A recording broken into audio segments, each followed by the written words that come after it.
안녕하세요. 강남바둑입니다. 이번 시간은 유단자를 위한 타점 정석 첫 번째 시간인데요. 여러분들이 아주 좋아하는 이 삿가청부터 시작을 해보려고 합니다. 이 정석은 초급자분들부터 유단자분들까지 아주 많이 두는 정석인데요. 저 같은 사람들은 이제 절대 두지 말라고 하죠. 아, 이거 별로 안 좋다. 그런데 좋은 건 어떡합니까, 여러분? 내가 바로 두는데 내가 좋은데. 예, 그쵸. 그래서 요 삿가청에 대해서 이제 보다 좀 자세히 여러분들에게 알려드리자 이렇게 제가 한번 강의를 만들어 봤습니다. 자, 보통 이제 삿가청이 두 가지가 있는데요.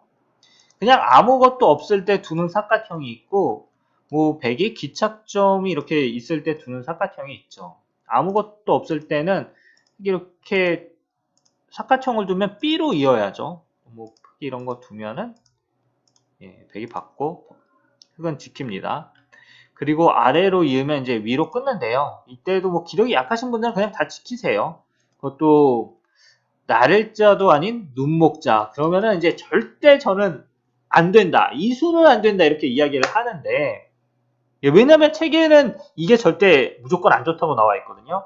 그래서 무조건 나를자로 두어라. 이건데, 오늘은 한번 이 친구에 대해서 제가 분석을 해보도록 하겠습니다. 자, 눈목자. 왜 눈목자를 두지 말라고 하느냐. 이 눈목자를 두면은, 요 붙이는 수가 있습니다. 백이. 그러면 흙이 젖히고 늘고 호구 칠 때 이렇게 두어서 이제 백이 산다. 그리고 아래로 빠지면은 젖히고요. 막을 때 끊고 단수 치면은 빠져가지고 흙이 단수 칠 때 뒤에서 끊고요. 따내면 먹여치고 따내고 단수 치고 있고 막아서 이 흙돌이 이제 석탑조이기, 뭐 변삼수 이런 걸로 쉽게 잡히게 되는 겁니다. 그래서 여기까지가 이제 정석책에 나오는 이런 내용인데, 일단 백이 붙였을 때 흙에 둘 수 있는 게 몇 가지가 있죠? 두 가지가 있습니다. 바깥쪽을 젖히느냐 안쪽을 젖히느냐 이건데, 아까는 바깥쪽을 젖혔죠. 근데 안쪽을 젖히면은 늘고요. 뭐 이렇게 빠지면은 백이 하나 센터링을 하고 틀어 막습니다. 그럼 이건 완전히 흙이 망했죠. 그래서 입구자를 두면은 백이 젖히고요. 빠질 때 붙입니다. 그럼 흙이 젖히고 늘고요. 받으면은 이런 식으로 이제 두는 거죠. 그래서 백이 이제 쉽게 살게 되는데요. 그래서 안쪽에선 거의 안 젖히고 바깥쪽을 젖히는 겁니다. 근데 늘고요. 이때 뭐 흙에 둘 수 있는 게 한 세 가지가 있어요. 뭐 B도 그 중에 하나긴 한데 이거 너무 안 좋고, 뭐 호구 치거나 이제 제대로 둔 건 입구자로 잡으러 가는 거. 요 두 가지가 있습니다. 먼저 이렇게 두면은 백이 입구자 두고요. 호구 쳐서 이제 살게 되는데, 이렇게 되면은 흙이 만약 이제 백돌이 있다. 그러면 흙이 끝내기를 하다 보면은 또 여기 젖혀서 나중에 막 이런 거 패하는 뒷막까지 생깁니다. 물론 백이 젖혀 이을 수도 있는데요. 요거 패를 지고 막 이렇게까지 당하면 이건 지우로 좀 손해죠. 그래서 백이 이거를 막아두는데요. 젖히면은 막고 이을 때 호구 칩니다. 근데 요 형태에는 흙이 젖혀 있는 게 선수고요. 여기 들여다보는 게 있으니까 백 한 점이 끊기는 게 있어서 백이 귀에서 이제 이득을 보긴 했지만 생각보다 이 정과가 크지 않습니다. 예, 그게 많이 깬 게 아니야. 그리고 흙이 아주 팩감이 많다. 아주 팩감이 많으면은 어디를 두느냐? 바로 이렇게 두어서 잡으러 가는 수가 있습니다. 젖히면은 있고요. 막으면 또 막습니다. 이때 이렇게 두면은 젖히고 치중 가고요. 헤딩하면은 빠지고 일 때 먹여쳐서 백이 잡히게 되는 거죠. 그래서 백은 이제 빠져야 되는데 이게 최강의 버팀입니다. 그럼 이게 젖히고 막을 때 치중하고요. 붙이면은 이렇게 돼서 이제 패가 되는 거죠. 이 형태는 정말 아주 많이 나오는 건데요. 여러분들이 잘 알아두시고요. 그래서 백이 이곳을 빠져야 합니다. 근데 흙이 젖히고 만약 이렇게 된다고 하면은 뭐 백집이 변이 다 부셔진다고 하면은 이거는 배보다 배꼽이 더 큰, 백이 깬 거보다 내 집이 부셔지는 게 더 큰 이런 상황이 나올 수도 있어요. 그래서 어디까지나 책은 요 맛이 있다 이렇게 나오거든요. 그러니까 여러분들이 이제 알아두셔야 되는 게 막상 살려줘도 별게 없고 주변에 흑돌이 강하다. 뭐 우리 편 있고 팩감도 많다. 그러면은 잡으러 가는 수가 성립이 됩니다. 일단 그러니까 이거는 안 되잖아요. 그럼 백이 이렇게 살자고 하는 수가 있어요. 이거 두면은 이렇게 살고요. 근데 여기서는 또 흑에게 기가 막힌 수가 있습니다. 여기를 붙이는 건데요. 단수 치면 단수 치고요. 따내면 뒤에서 단수를 칩니다. 호구 치면은 이렇게 패가 되는데요. 끊어서 패를 할 수도 있고요. 어쨌거나 백이 여기 두면 흑이 붙여서 이제 패가 됩니다.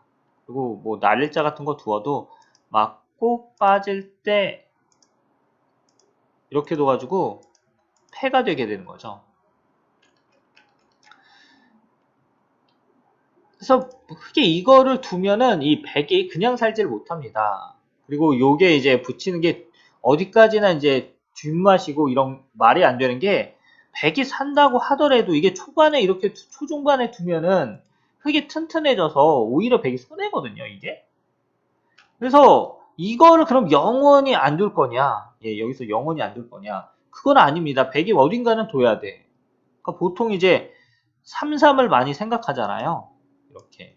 근데 이 3-3은 지금 별게 없습니다. 왜냐면은 흑의 패감이 없어가지고 패를 이제 져준다고 양보한다고 생각을 합시다. 그러면 여기까지 뭐 어쨌든 다 선수가 되니까 뛰면은 여기는 흑이 둘 수 있죠. 뭐 이렇게 활용할 수도 있으니까.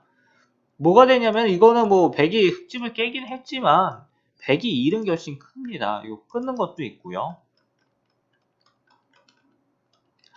그래서 요 3-3은 안 되고 턱에다가 둬야 되는데요. 그러면은 흑이 이제 막으면은 젖히고요. 이렇게 두면은 뭐 붙이거나 이쪽에서 붙이거나 활용이 엄청나게 됐죠. 늘면은 뭐 젖혀서 다 활용하면은 흑 집은 똑같은데 백이 벽이 두 개가 생기지 않았습니까? 이거는 백이 정말 베리 나이스죠. 그리고 이 흑도를 갈라놓고 싶다 그러면 붙이고 젖힐 때 늘고요. 뭐 이런 거 두면은 자체로 활용을 많이 했죠. 막고 이렇게 두면은 단수 치면은 젖히고요. 그 심지어는 이거를 젖히고 이렇게 헤딩하고요. 올라올 때 막는 수도 있습니다. 나 끊으면은 단수 치고요. 그래가지고 이 눈목자는 자체로 백이 이렇게만 활용을 해도 본전은 뽑는다 이거예요. 본전을 뽑는다. 근데 이거를 안 두면은 그러니까 이거를 백이 안 두잖아요. 그러면 흑이 먼저 여기 그럼 지키죠. 아니면 뭐 이렇게 끝내긴 하든가. 이게 집이 몇 집짜리인데. 그리고 백이 이렇게 들어갔을 때 이제 여러분들이 알아두셔야 되는 게 무서운 게 있잖아요. 뭐 이런 식으로 둬가지고 다 잡으러 온다. 야, 이거 잡으러 오면 이제 긴장되죠. 아, 이거 보태주면 큰일인데. 근데 여기는 아주 간단하게 해결하는 게 있습니다. 물론 이렇게 밀거나 한 칸 뛰어도요. 이게 대책이 없긴 한데 이때는 먼저 이렇게 살짝 붙이는 거예요. 젖히면 끊고요. 뭐 단수 치면 단수 치고 이을 때 단수 치고요. 젖히면 빠지고 이으면 이제 뛰어 들어가고 귀를 지키면 끊는다. 이렇게 돼가지고 요 씌우는 건 안 됩니다. 그래서 이 눈목자 형태는 흑의 귀를 막아야 되는데 이후에 백이 계속해서 이제 활용을 하는 거예요. 이게 이제 팩트고요. 이거를 두지 않으면 흑이 먼저 정리를 합니다. 어쨌거나. 하다못해 이것만 하나 젖혀놔도 아까 이 붙이는 수는 거의 사라지는데요. 그 이유는 백이 넘어갈 수가 없기 때문이죠. 여기까지 잘 이해가 되셨습니까? 그래서 백이 여기 노림의 균맛이 있긴 한데 이 노림은 거의 실현 가능성이 없어요. 그래서 뭐 여기는 이제 이것 때문에 그러면 결론은 흑이 안 좋으냐 그렇게 물어보시면은 여기서 반전이 있습니다. 이거는 그러니까 충분히 이게 둘 수가 있다는 거예요. 왜냐면은 날일자로 둬도 백이 여기 오면은 뭐 귀에 들어가면 수가 납니다. 이거는 그래서 흑이 거의 지켜야 돼요. 그래서 많은 분들이 이제 눈목자로 두는데 이게 책에는 절대 두지 말라고 되어 있잖아요. 그러니까 이거를 두면은 백이 이렇게 열심히 활용을 해야지 이게 비슷하다 이거예요. 흑과 백이 이거랑 비교했을 때 그러니까 이 눈목자로 둔 수는 아주 유력한 한 수입니다. 그래서 여러분들이 이거 꼭 알아두시고요. 붙이는 거 이제 다시 정리해드리면은 요 형태의 약점이 이제 붙이는 게 있는데 뭐 그냥 이렇게 둬서 사는 거는 별게 없다. 그리고 흙의 팩감이 아주 많으면은 이 백도를 잡으러 갈 수 있다. 이거고요. 여기까지 이해 잘 되시죠? 그 다음에 백이 이제 활용을 중반전에 해야 되겠다. 그럼 이렇게 하고 뭐 붙이거나 이런 식으로 붙여서 활용을 하는 겁니다. 그래서 흙은 요 나렐자가 이제 정석이라고 나와 있거든요. 먼저 둬야 된다고 하면은. 근데 눈목자도 굉장히 유력한 수다. 이것입니다. 물론 위로 두는 건 안 돼요. 이거는 절대 좋을 수가 없는 게 백이 다가오면은 또 이런 데 오면 또 지켜야 됩니다. 안 두면 그냥 쓱 들어가니까. 그런데 눈목자는 경우에 따라서 그냥 보통 때도 이게 나쁘진 않습니다. 나렐자랑 이제 이렇게 누가 더 좋으냐 경쟁을 하는 건데 저는 눈목자를 추천드려요. 왜냐면은 백이 이거를 재료로 둘 가능성이 없거든요. 그리고 여러분은 공부를 하셨잖아. 그리고 요 나렐자 뒀을 때 바짝 백이 다가서면 정말 이게 골치 아픕니다. 어쨌거나 여러분들 유단자를 위한 화점 정석 첫 번째 시간이었는데요. 어떻습니까? 예, 이번 강의. 뭔가 기존의 강의나 책들과는 좀 색다르죠. 이게 그러니까 우리가 정석 책에서 저런 부분에 대해서 깊게 이제 생각하지 않고 대충 그냥 넘어가서 그래요. 뭐 저 같은 경우도 이렇게 저거 왜 그럴까? 이런 거 생각할 일이 없는 게 저 같은 사람은 사카청을 둘 일이 없거든. 도보면은 내가 좀 연구를 할 텐데, 그러니까 연구를 어느 분야에서 하느냐? 내가 많이 두는 분야에서 하거든요. 근데 여러분들은 어때요? 저거 많이 두잖아. 그러니까 이 강의를 보셔야 되는 겁니다. 그럼 저는 다음 시간에 더욱 유익한 바둑 강의를 가지고 여러분들을 찾아뵙도록 하겠습니다.